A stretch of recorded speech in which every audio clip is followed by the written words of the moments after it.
The massive ships appeared without warning on a Tuesday morning. They hung in the sky like metal mountains, blocking the sun over major cities across the world. People stopped in the streets to look up. Cars crashed. Phone networks failed under the weight of billions of calls made at once. At the Pentagon, General Frank Wilson slammed his fist on the table. How did we miss this? Where did they come from? No one had an answer. The alien ships had somehow avoided all Earth's detection systems. They had just appeared as if they had always been there. Commander Natalie Warren stood quietly at the back of the room. She was not meant to be in this meeting. As head of the communication team for the United Earth Defense Force, she should have been 3 floors down with her staff.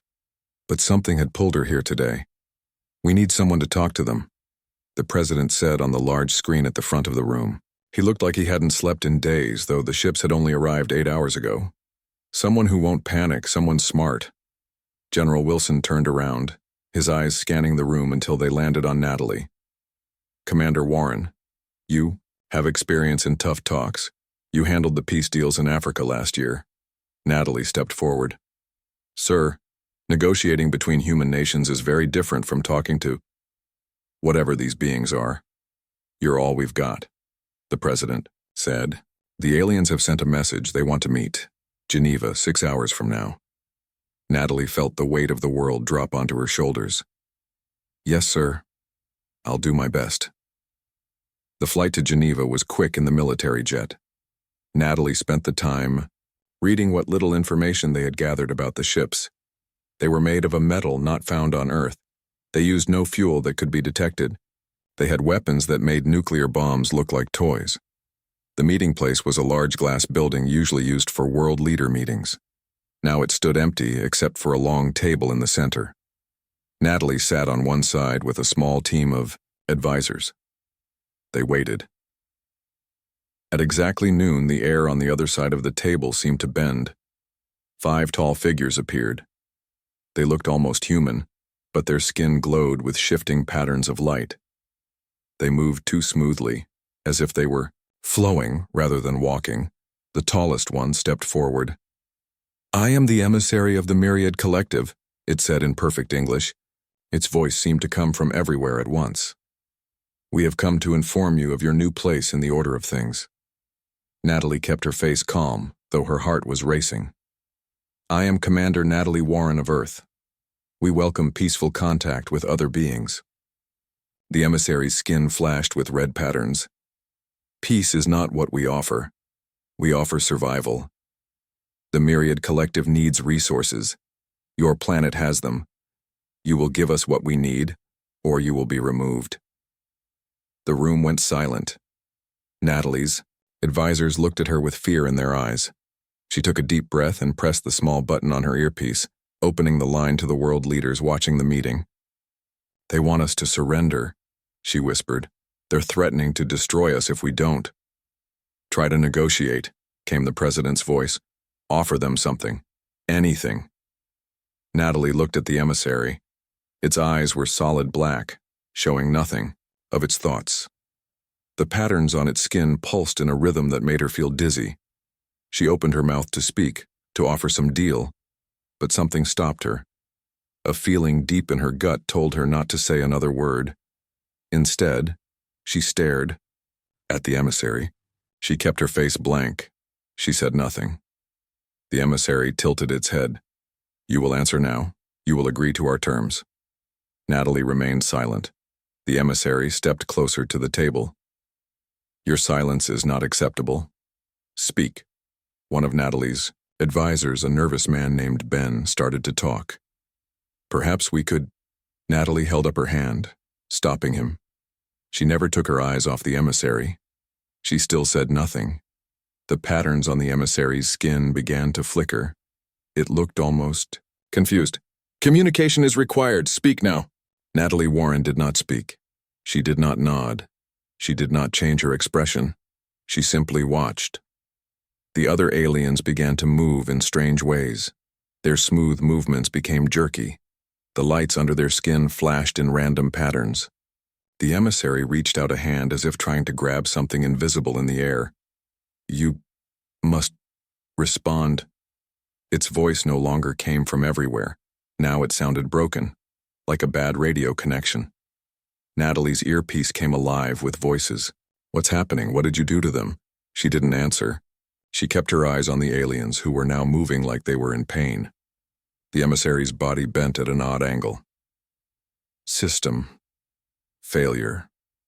Feedback loop. Initiating. Its words made no sense. The patterns on its skin became chaos, flashing, without any pattern. Then, as suddenly as they had appeared, all 5 aliens vanished. Natalie let out the breath she had been holding. "They're gone," she said into her earpiece. "What did you do?" the president demanded. "I did nothing," she said.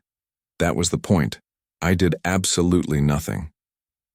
Back at the Pentagon, Dr. Alan Garcia watched the recording of the meeting for the 5th time.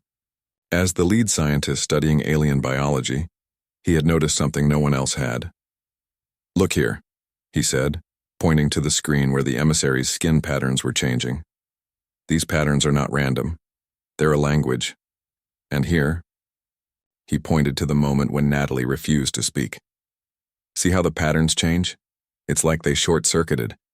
General Wilson frowned. "What are you saying?" "I'm saying that somehow Commander Warren's silence hurt them." Dr. Garcia looked excited. "These beings must communicate constantly. Maybe they're a hive mind. When she refused to talk, it created some kind of gap in their network." "A weakness," General Wilson said slowly. "Exactly." Dr. Garcia looked back at the screen where the aliens were clearly in distress. They expected her to talk. When she didn't, it broke something in their system. High above Earth in the largest alien ship, the emissary lay on a table while others of its kind tried to fix the damage. The silent human had caused a failure in its neural net, something that had never happened before. The Myriad Collective had conquered 1,000 worlds, and none had ever used silence as a weapon. "The humans are dangerous," the emissary sent to the collective mind. "They have a defense we do not understand." As the emissary recovered, it did not know that around the world, humans were preparing to use their new weapon. The silent protocol was being shared with all military forces. When the aliens returned, they would find not just one silent human, but millions. The mayhem was only beginning. 3 days after the first meeting, the world was different. People everywhere watched the skies with fear. The alien ships still hung above major cities, but they no longer looked perfect and powerful. Some drifted out of place, others flashed, with strange lights at odd times. Commander Natalie Warren now sat at the head of a large table in an underground room at the Pentagon. Around her were military leaders, scientists, and government officials from around the world. "The silent protocol is working," she said. "Every time they try to make contact, our people say nothing. Every time their ships show more signs of problems." Dr. Alan Garcia stood up and pointed to a screen showing one of the alien ships. "We believe the Myriad are connected mentally. They share thoughts all the time. When we don't respond, it creates a blank space in their network. That blank space spreads like a virus." General Wilson nodded. "We've seen 3 of their smaller ships crash already. 2 in the ocean, 1 in the desert. No one talks to any aliens who survive. We just stare at them. Within minutes, they start to break down." The president's face appeared on a screen. "But what happens when they realize what we're doing? What if they just bomb us from space?" Dr. Garcia smiled. "That's the best part. They can't understand what's happening. In their world, not communicating is like not breathing. They don't even have a concept for it. It would be like us trying to understand a color we've never seen." Natalie looked at the latest reports. "We need to do more than just defend. We need to learn about them. I want to send teams into their crashed ships, silent teams." Everyone looked nervous, but no one argued. They all knew Earth needed every advantage it could get. The next day, Captain Joe Freeman led a team of 5 soldiers into the crashed alien ship in the Nevada desert. They wore special suits to protect them from any alien life or technology. They had been practicing the silent protocol for 2 days straight. "Remember," Joe told his team before they entered. "No talking. No sounds at all if you can help it. If you need to communicate, use hand signals only. The inside of the ship was strange. The walls seemed alive, pulsing with the same light patterns they had seen on alien skin.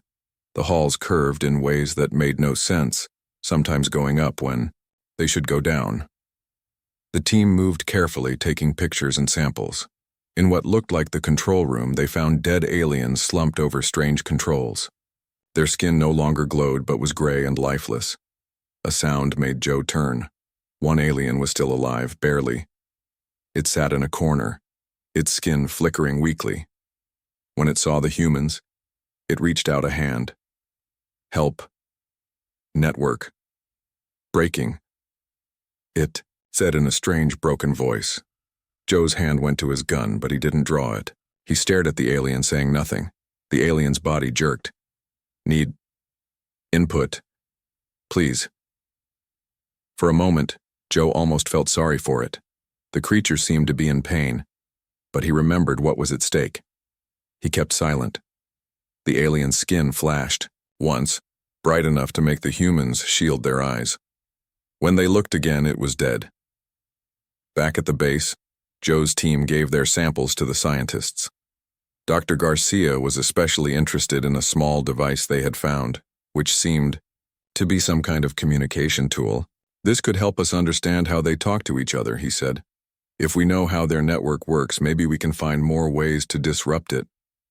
Meanwhile, more alien ships were showing problems. Some fired weapons randomly into space. Others lost power and drifted.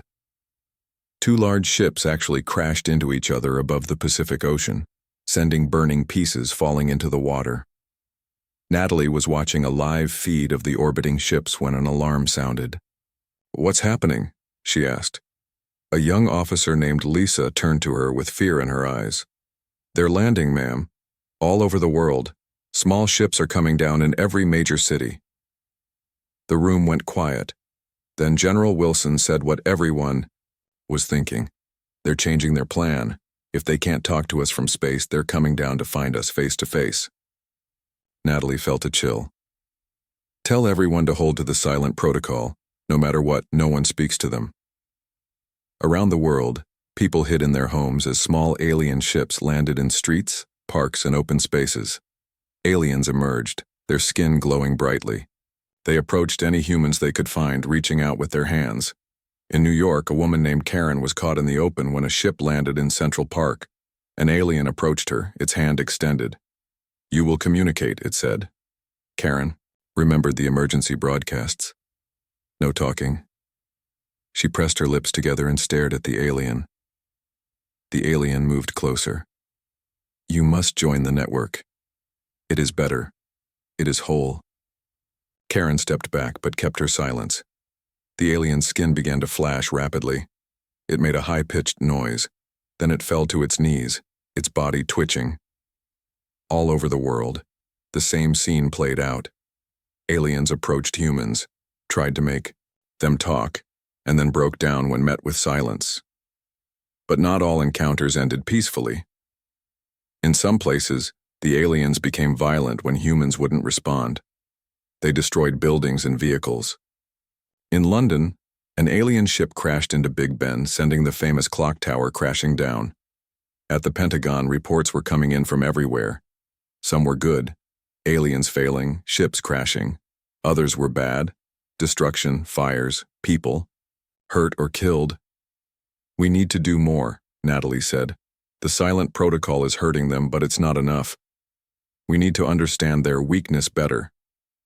Dr. Garcia looked up from the alien device he was studying. "I might have something. This device seems to be part of their hive mind. If we could hack into it, maybe we could send our own message through their network." "What kind of message?" General Wilson asked. Dr. Garcia's eyes gleamed with excitement. "Silence. Pure digital silence. A blank space so big it would create mayhem in their entire system." As they talked, outside the window, they could see an alien ship descending toward Washington, D.C. It moved erratically as if the pilot was struggling to control it. "We're running out of time," Natalie said. "How fast can you make this work?" Dr. Garcia looked at the device. "I need a day, maybe. 2. The ship outside was getting closer. You have until tomorrow morning, Natalie said, because I think the real battle is just beginning. The alien ship landed on the White House lawn. Doors opened in its side. The time for silence was running out. The time for mayhem was about to begin. The alien ship on the White House lawn opened fully. 7 tall aliens walked out in a line.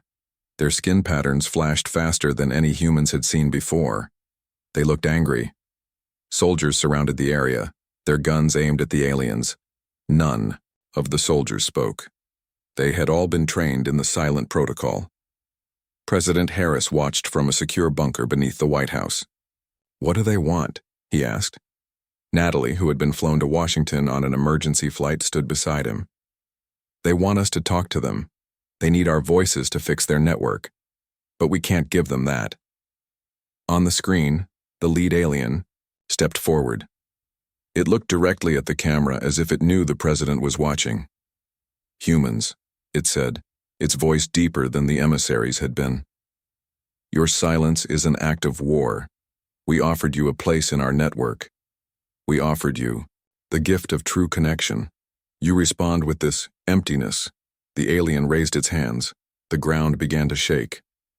They're doing something, one of the technicians said, pointing to readings on a screen. Energy levels are rising around the ship. Get our people out of there, the president ordered. But it was too late. A wave of energy burst from the alien ship, knocking the soldiers back. Buildings shook, windows broke, and every electronic device within a mile stopped working. We've lost contact, the technician said. Dr. Garcia rushed into the room, holding the alien device he had been studying. I figured it out. I know how to use their network against them. Too late, Natalie said, pointing at the blank screens. They just took out all our equipment near the White House. Not all of it, Dr. Garcia said.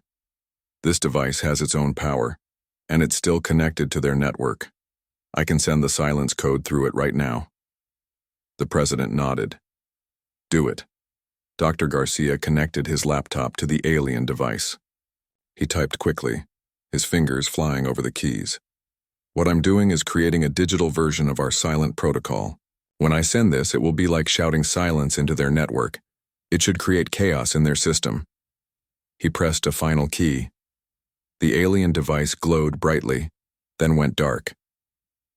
For a moment, nothing happened. Then they heard it. A high-pitched sound that seemed to come from everywhere at once. On the few screens that still worked, they could see aliens all over the world suddenly stop moving. Their skin patterns went wild, flashing in random bursts.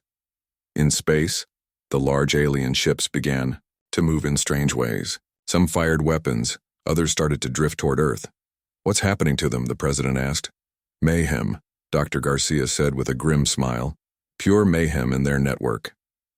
The next few hours were chaos. Reports came in from around the world. Alien ships were falling from the sky. Some crashed into oceans or empty land. Others hit cities, causing fires and destruction. The aliens on the ground were either frozen in place or moving in crazy patterns, bumping into things and hurting themselves. Captain Joe Freeman was leading a team to capture one of the frozen aliens when he saw something that made him stop. Look at that, he said, forgetting the silent protocol for a moment. A massive alien ship, bigger than any they had seen before, was falling slowly toward Earth. It wasn't burning up or breaking apart. It was just falling. Where will it hit? Someone asked. Joe checked his map. The Pacific Ocean, but something that big. It could cause waves that would hit every coast. At the Pentagon, they were tracking the falling ship too. Natalie looked at the projections with horror. If that thing hits the water, it will cause tsunamis hundreds of feet high. Millions of people will die. General Wilson shook his head. We don't have weapons that could destroy something that big. Engineer Samantha Powell, who had been quiet until now, stepped forward. We don't need to destroy it. We just need to change where it falls. How? Natalie asked. We have experimental drives that could push it, Samantha said. If we can attach them to the ship, we might be able to nudge it toward the moon instead of Earth. General Wilson looked doubtful. That would be a suicide mission. Maybe not, Samantha said. The aliens are in chaos. Their ships aren't working right. We could get in, plant the drives, and get out. There was silence as everyone considered the plan. Finally, Natalie spoke. How many drives would you need? How many people? 10 drives. At least 5 people to place them correctly, Samantha said. I'll go, Joe Freeman said over the radio. He had been listening to the conversation. My team and I can do it. Natalie looked at the president, who had joined them via a secure line. He nodded slowly. Do it, he said.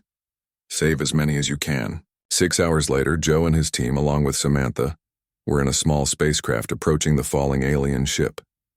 The ship was massive, like a metal city in space. Parts of it were flashing with strange lights. Other parts looked dead. There's a hole in the side, Samantha said, pointing. We can enter there. They docked their craft at the hole and went inside. The halls of the alien ship were wider than any they had seen before. Dead or twitching aliens lay on the floor. The team moved carefully, following Samantha's directions.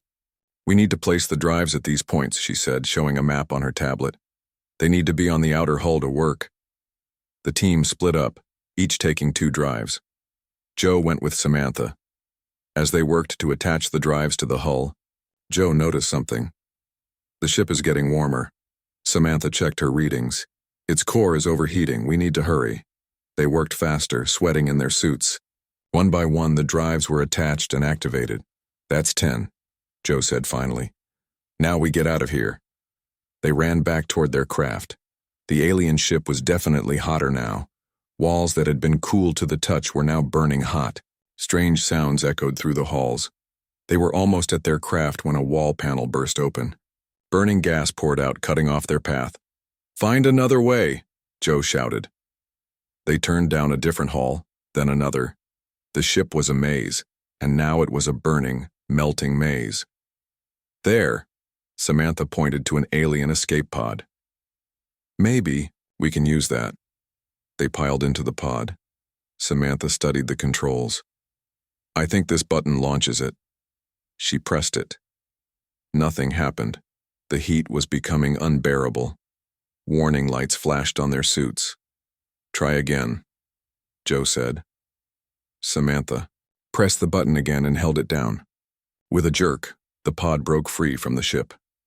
Through the small window, they could see the massive alien ship, now slightly changing its course.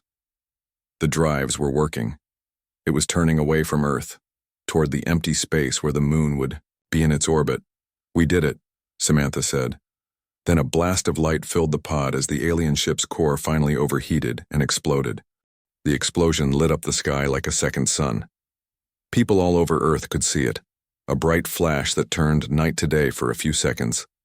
At the Pentagon, everyone watched in silence as the light faded. The tracking system showed that the giant alien ship had broken apart. Most of the pieces were now heading toward the moon. A few smaller chunks would fall to Earth, but nothing big enough to cause the tsunamis they had feared. What about Joe's team? Natalie asked. Any sign of their escape pod? A technician shook his head. Nothing yet. We're scanning the area. Dr. Garcia placed a hand on Natalie's shoulder. They knew the risks. They saved millions of lives. Natalie nodded, but her eyes remained fixed on the screen, searching for any sign of survivors. 3 days passed.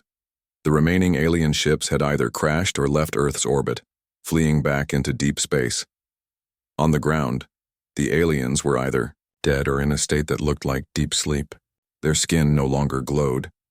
President Harris addressed the world from the rebuilt Oval Office. The danger has passed, he said. Thanks to the bravery of our people and the discovery of the silent protocol, Earth has survived the first alien invasion in human history. He didn't mention the cost. Thousands dead from crashed ships and alien attacks, cities damaged, and the brave team who had redirected the massive ship, presumed lost in the explosion. After the speech, Natalie sat alone, in her office looking at the pictures of Joe Freeman and Samantha Powell on her screen. Good people. Brave people. gone now like so many others.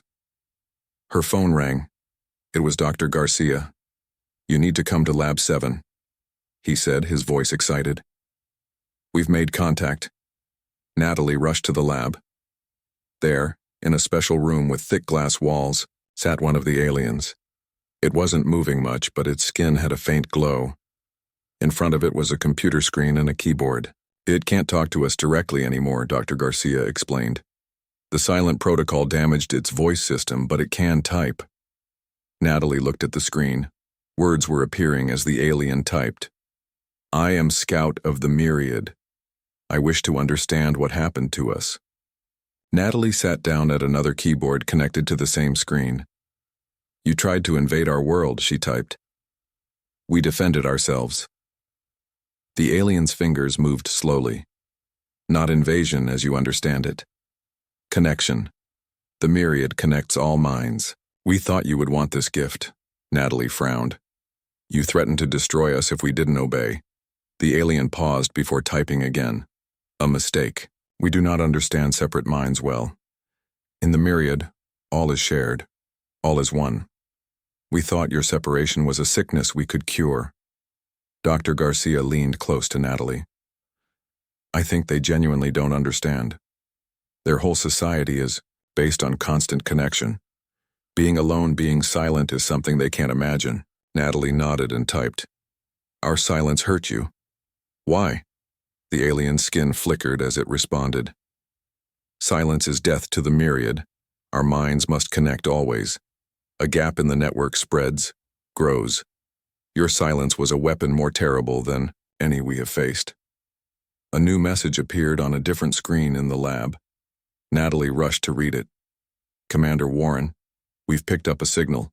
It's from space, using one of our emergency channels. It's Joe Freeman." Natalie felt her heart jump. "Put him through." Joe's voice came through a speaker, weak but clear. "This is Captain Freeman. Samantha Powell and I are alive. We're in the alien escape pod. We're orbiting the moon. The pod has food and air for a few more days. Could use a ride home, though." Natalie laughed, relief washing over her. "We'll send a ship right away. What about the rest of your team?" There was a pause. When Joe spoke again, his voice was sad. "They didn't make it to the pod. They saved us all." Later that day, Natalie returned to the alien. She had more questions. "Are there more of your kind coming? Will they attack us?"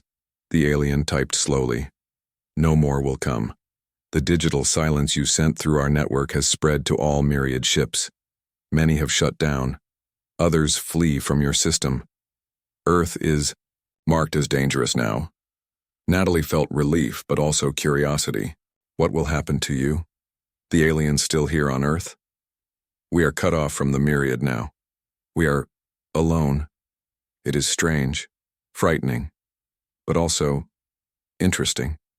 We are learning what it means to be separate, to be silent sometimes." 2 weeks. Later, Joe Freeman and Samantha Powell returned to Earth in a rescue ship. They were greeted as heroes. The world was slowly returning to normal, though things would never be the same. Scientists studied the alien technology from the crashed ships. They found ways to use it, to make new kinds of engines, new power sources, new medicines. The aliens who survived on Earth remained separate from their kind. Some began to work with humans, teaching them about the stars, about other worlds. In return, humans taught them about being individuals, about the value of silence, about being alone but not lonely. 1 year after the invasion, Natalie Warren stood on a platform next to the president. They were at the opening of the new Space Defense Center. Built with a mix of human and alien technology, it would watch the stars for any sign of danger. "Commander Warren," the president said, "would you do the honors?" Natalie stepped forward and cut the ribbon. Cameras flashed. People cheered. Later, she found Joe Freeman and Samantha Powell among the crowd. They both worked at the center now, using what they had learned during their time on the alien ship. "Do you think they'll ever come back?" Samantha asked. "The Myriad?" Natalie looked up at the sky. "Maybe, but we'll be ready if they do." Joe nodded. And we know their weakness now. Yes, Natalie said. Sometimes the most powerful response is no response at all. In a lab across the country, Dr. Garcia sat with Scout, the alien who had taught them so much. On a screen between them was a map of the stars. There are other races out there, Scout typed. Some like the Myriad. Some different, some dangerous. Will you help us prepare? Dr. Garcia asked. Scout's skin glowed softly as it typed its answer. Yes. Humans taught the Myriad something important. When to speak and when to be silent. This knowledge may save both our kinds in the future. As the sun set on Earth that day, humans looked to the stars with new eyes. They had faced their first test against an alien force and survived. They had discovered a power they never knew they had. The power of silence. The universe was vast and full of voices, but now Earth knew when to listen, when to speak, and when refusing to talk was the strongest choice of all. 5 years had passed since the Myriad invasion. Earth had changed in ways no one could have imagined before the aliens came. The Space Defense Center had grown into a massive complex with bases on Earth, the Moon, and even Mars. Humans had used alien technology to build ships that could travel through space faster than ever before. Every nation worked together now, united by the memory of how close they had come to destruction. Natalie Warren stood at the window of her office, looking down at the training field where new recruits learned the silent protocol. It was still the first line of defense against any alien threat. Though the Myriad hadn't returned, other ships had been spotted at the edges of the solar system. So far, they had stayed away. Commander, you have a visitor, her assistant said through the intercom. Natalie turned as the door opened. Scout walked in. The alien looked very different now. It wore human clothes and its skin only glowed faintly, the pattern slow and calm. Scout had become an important link between humans and the 100 or so Myriad who had stayed on Earth. Hello, Natalie, Scout said. The alien had learned to speak again, though its voice was softer than before. The surviving Myriad had slowly adapted to having separate minds, learning to exist without the constant connection to their network. Scout? Natalie smiled. I didn't know you were back from Geneva. I returned this morning. Scout sat in a chair, moving with an almost human grace now. The United Nations has approved the new communication system. It should allow us to speak to other species without risking another Myriad situation. The system Scout mentioned was based on what they had learned from the invasion. It would let humans talk to aliens without opening their minds to any kind of mental attack. It was just one of many new technologies developed since the invasion. A knock at the door interrupted them. Joe Freeman entered, looking older, but still strong. He now led the Space Scout program, training pilots to fly the new ships. Sorry to interrupt, he said. But we just got an urgent message from Deep Space Station 3. They've picked up a signal. Natalie felt her body tense. Myriad? Joe shook his head. Something new. Something big. It's heading straight for Earth. Within an hour, Natalie, Joe, Scout, and Dr. Garcia were in the main control room of the Space Defense Center. On the large screen in front of them was an image from one of their space telescopes. A ship was visible, but it looked nothing like the Myriad vessels. This one was smooth and round like a giant pearl. Any attempt at communication? Natalie asked. None, replied Samantha Powell, who now ran the communications division. It's completely silent. No signals of any kind. Scout studied the image carefully. I know this ship design. It belongs to the Vox. They were enemies of the Myriad. Dr. Garcia looked concerned. Are they dangerous? Very, Scout said. But in a different way than the Myriad. Where my people tried to connect all minds, the Vox believe in taking all knowledge for themselves. They do not share. They only take. How do they fight? Joe asked. They steal information directly from minds. They can pull knowledge from a brain without permission. It is painful. Often fatal, Natalie thought, for a moment. Would the silent protocol work on them? Scout shook its head. No. The Vox do not need you to speak. They take what they want with or without your cooperation. Then how do we defend against them? Samantha asked. Scout's skin glowed brighter, showing concern. I do not know. The Myriad always avoided the Vox when possible. Dr. Garcia had been quiet, thinking. Now he looked up with a spark in his eyes. What if we give them too much information instead of too little? Everyone turned to look at him. Explain, Natalie said. The silent protocol worked on the Myriad because they couldn't handle the absence of communication. Maybe the Vox have the opposite weakness. Maybe they can't handle too much information at once. Scout considered this. It might work. The Vox process what they take immediately. There is no evidence they can filter information as they steal it. So we overwhelm them, Joe said, understanding. Like flooding an engine. Natalie turned to Samantha. How quickly can we set up a broadcast system to send massive amounts of data toward that ship? We already have the equipment. We just need to decide what to send. Dr. Garcia smiled. Everything. We send everything. Every book, every movie, every song, every scientific paper, all at once, on all frequencies. The next few hours were a rush of activity as the plan came together. The Vox ship drew closer, now visible to the naked eye from Earth, a bright spot growing larger by the hour. When everything was ready, Natalie gave the order. Begin broadcast. Around the world, massive transmitters aimed at the Vox ship. They sent petabytes of data, the sum total of human knowledge and culture. Music, art, science, history, fiction, games, all streaming toward the alien vessel in E. One massive flood of information. At first, nothing happened. The ship continued its approach. It's not working, Joe said, his voice tense. Then the ship began to slow. It stopped completely, hanging in space just beyond the moon's orbit. They're receiving it, Scout said, watching the readings. All of its strange lights appeared on the surface of the ship. They pulsed faster and faster. What's happening? Natalie asked. Scout's skin patterns showed excitement. I think their systems are overloading. They cannot process so much information at once. The lights on the ship grew brighter. Parts of it began to go dark, then light up again like a computer rebooting. Suddenly the ship turned. It began moving away from Earth, slowly at first, then faster. They're leaving, Samantha said in disbelief. Dr. Garcia laughed. Too much to handle. We gave them information overload. As they watched the Vox ship retreat, Scout turned to Natalie. It seems humans have found another great power.